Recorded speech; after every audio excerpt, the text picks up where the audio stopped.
जय हिंद दोस्तों, कैसे हो आप सभी। आई होप कि आप अच्छे होंगे। तो चलिए, मैं आज जो क्लास 10 वाला का टेस्ट लिया था तो उसका आंसर फटाफट देखने वाला हूँ, जो कि मैं अपने निजी संस्थान में टेस्ट लेता हूँ प्रॉपर क्लास 10 का। तो उसी तरह मैं प्रकाश का परावर्तन का टेस्ट लिया था। पर टॉपिक का नेम, बाकी वीडियो इसी तरह मिलता रहेगा। तो चलिए, मैं इसी तरह का साइंस का प्रश्न कराने वाला हूँ।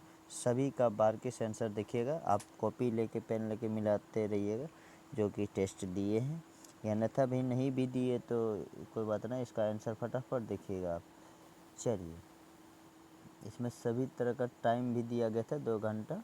कोई बात नहीं, आप मिलाते जाइएगा कि कितना सही हुआ। आप लास्ट में बताइएगा कितना 40 में से 40 में कितना आपका सही हुआ, कमेंट में बताइएगा। चलिए, इसका पहला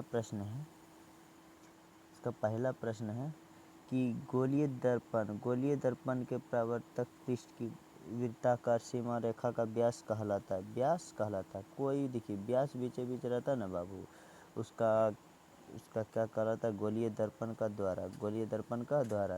आंसर डी, एक का डी। चलिए, दूसरा प्रश्न देखते हैं कि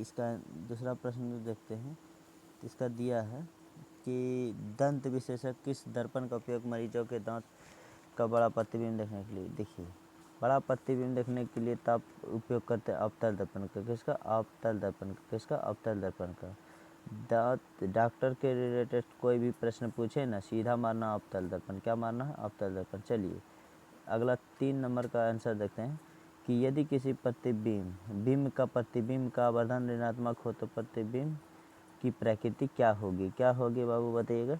3 का ए, वास्तविक एवं उल्टा। चलिए, अगला देखते हैं 4 नंबर का कि निम्न में उत्तल फोकस दूरी है तो वक्रता त्रिज्या की 32 cm है। तो इसका आंसर बताइएगा आप लोग। 4 नंबर का आंसर क्या मारे हैं आप लोग? 4 नंबर का सी होगा। क्या होगा? आधी। ऐसे भी फोकस दूरी त्रिज्या की क्या होती है? आधी। ए बराबर आर बटे 2, इसीलिए 32/2 होगा। 32/2 तो 16। आंसर क्या होगा? 16। चलिए, इसीलिए देखिए, उत्तल दर्पण है, इसीलिए ऋणात्मक कौन चीज़, फोकस दूरी धनात्मक होती है, इसीलिए।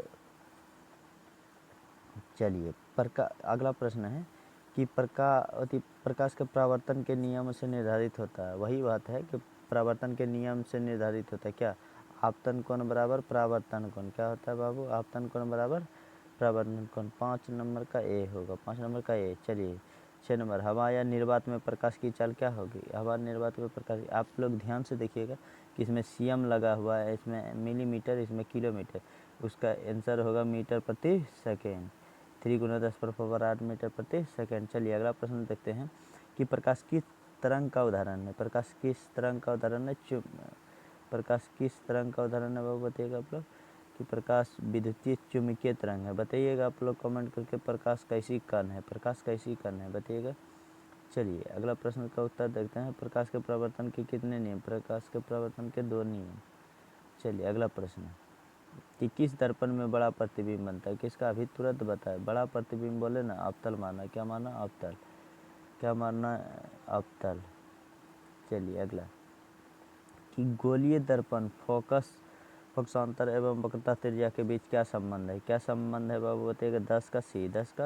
एफ बराबर आर बटे 2। इस पे अभी प्रश्न भी था जो कि उसका आंसर 16 आया था। चलिए, सर्च लाइट का प्रवर्तक सतह होता है। क्या होता है बाबू, बताइएगा। 11 नंबर का आंसर अवतल। क्या होती है? अवतल। चलिए, अगला प्रश्न देखिएगा कि दाढ़ी बनाने में कौन सा दर्पण? अवतल। इसका भी आंसर क्या होगा? अवतल। चलिए, अगला प्रश्न देखिएगा कि दर्पण सूत्र होता है। चलिए, इसका ऑप्शन यहाँ दिया गया है। तो ऑप्शन देखिए, इसका डी होना चाहिए लेकिन बी है। इसका सुधार के डी बना लीजिएगा तो यही उत्तर हो जाएगा।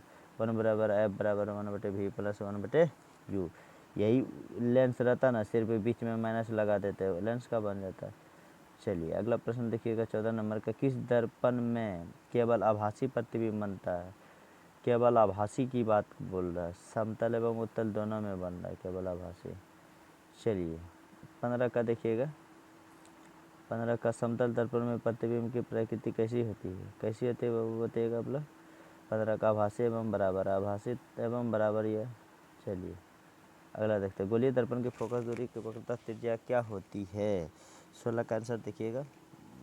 16 का आंसर देखिएगा 2 गुनी। क्या होती है? 2 गुनी।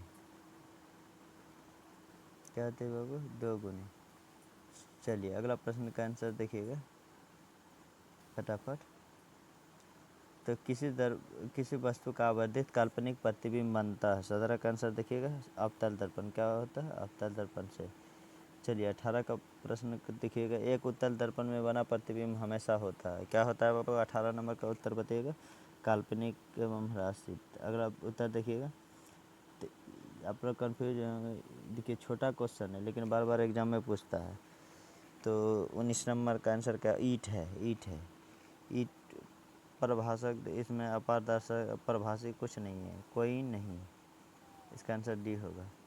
चलिए हमारी आंखें जो देख सकती है वह वस्तु है, तो क्या देख सकते हैं? सी। दीप्त और प्रतिदीप्त, यही बात हुआ, दोनों एक ही आंसर सी। चलिए अगला क्वेश्चन आंसर देखिएगा। एक मनुष्य समतल दर्पण की ओर 3 मीटर प्रति सेकंड की चाल से आ रहा है। मनुष्य को दर्पण में अपना प्रतिबिंब किस चाल से अपना प्रतिबिंब होगा? 21 नंबर का उत्तर देखिएगा, आप लोग देख लीजिए। 6 होगा। क्या होगा? 6। 2 गुना होता है इसे भी। अगला, संयुग्मी फोकस संभव है केवल। संयुग्मी फोकस संभव है केवल। 22 का उत्तर देखिएगा। 22 का उत्तर देखिएगा अवतल दर्पण। क्या होगा?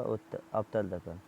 चलिए अगला देखिएगा 23 नंबर का प्रश्न। एक उत्तल दर्पण की फोकस दूरी 20 cm है तो उसकी वक्रता त्रिज्या क्या होती है? ऐसे भी एफ दिया है ना, आर बराबर 2f होता है। 20 दूनी 40 होगा। सॉरी, इसका आंसर क्या होगा? 40। आर बराबर 2f। चलिए अगला प्रश्न का उत्तर देखिए। यदि किसी वस्तु को एक दर्पण के सामने निकट रखने पर प्रतिबिंब सीधा बने तो किंतु दूर रखने पर उल्टा प्रतिबिंब, तो वह दर्पण क्या होगा? 24 नंबर का आंसर देखिएगा अवतल। क्या होगा? अवतल। चलिए 25 नंबर का देखते हैं उत्तर। किसी दर्पण के सामने आप चाहे कितनी दूरी पर खड़े हो तो अपना प्रतिबिंब सीधा ही बनता। संभवतः कौन सा दर्पण है? दर्पण का नाम पूछ रहा है, तो दर्पण का नाम पूछ रहा है तो आप बताइएगा। 24 नंबर का आंसर देखिएगा। 24 नंबर का हो जाएगा 25 नंबर का आंसर, सॉरी 25 नंबर का आंसर होगा डी। क्या होगा? समतल एवं उत्तल दोनों हो सकता है। चलिए 26 नंबर का फटाफट। यदि किसी वस्तु को दर्पण के सम्मुख किसी भी दूरी रखने से उस वस्तु का प्रतिबिंब सदैव सीधा एवं छोटा बनता है तो वह दर्पण कैसा होगा? 26 का आंसर देखिएगा बाबू आप लोग, बी होगा। क्या होगा? उत्तल। क्या होगा? उत्तल। चलिए 27 नंबर का उत्तल दर्पण से बने प्रतिबिंब सदैव होता है। पूछ रहा है कि उत्तल दर्पण में कैसा होता है?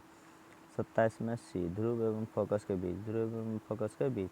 28 नंबर का देखिएगा। किसी वस्तु को हम तभी देख पाते हैं जब वह वस्तु प्रकाश को क्या करता है? 28 नंबर का आंसर देखिएगा तो परावर्तित करता है। क्या करता है? परावर्तित करता है। अगला का देखिए। किसी दर्पण में वास्तविक प्रतिबिंब नहीं बन सकता है, तो 29 नंबर का एक समतल में नहीं बन सकता है। चलिए 30 नंबर का उत्तर देखते हैं। अवतल दर्पण के फोकस दूरी से चलती किरणें परावर्तन के बाद क्या होती है? परावर्तन के बाद क्या होती है बाबू बताइएगा आप लोग। 30 नंबर का उत्तर बताइएगा। तो प्रधान अक्ष के समांतर हो जाती है। प्रधान अक्ष के समांतर हो जाती है। चलिए 31 नंबर का प्रश्न है। क्या समतल दर्पण में बने प्रतिबिंब पर्दे पर उतार सकते हैं? 31 नंबर का बी। 31 नंबर का बी नहीं। चलिए अगला, प्रकाश की किरण किसी समतल दर्पण में 60 डिग्री कोण बनाते हुए टकरे, इसका परावर्तन कोण पूछ रहा है। परावर्तन कोण पूछ रहा है। 32 का होगा बी। 32 का होगा बी, क्योंकि 90 माइनस 60 कर दीजिए, सीधी सी बात। कितना आंसर? 30। कितना आंसर? 30। कितना आंसर हो जाएगा? 30। चलिए अगला प्रश्न देखिएगा 33 नंबर का। समतल दर्पण से किसी वस्तु का बना प्रतिबिंब। चलिए 33 का उत्तर देखिएगा बी, आभासी बनता। आभासी बनता। 34 नंबर का उत्तर देखिएगा। किसी वस्तु का अवतल दर्पण द्वारा बना प्रतिबिंब आभासी, सीधा एवं वस्तु से बड़ा होता है तो वस्तु की स्थिति होनी चाहिए। चलिए 34 नंबर का आंसर होगा दर्पण के ध्रुव और मुख्य फोकस के बीच। डी होगा। चलिए 35 नंबर का उत्तर देखिएगा, किसी दर्पण द्वारा किसी वस्तु का वास्तविक प्रतिबिंब मिल सकता है। 35 का आंसर देखिएगा बाबू आप लोग, तो वस्तु वास्तविक बोल रहा है, तो क्या होगा, अवतल। क्या होगा, अवतल। चलिए अगला देखिएगा 34 नंबर का, 34 नंबर का 36 नंबर देखिएगा, सॉरी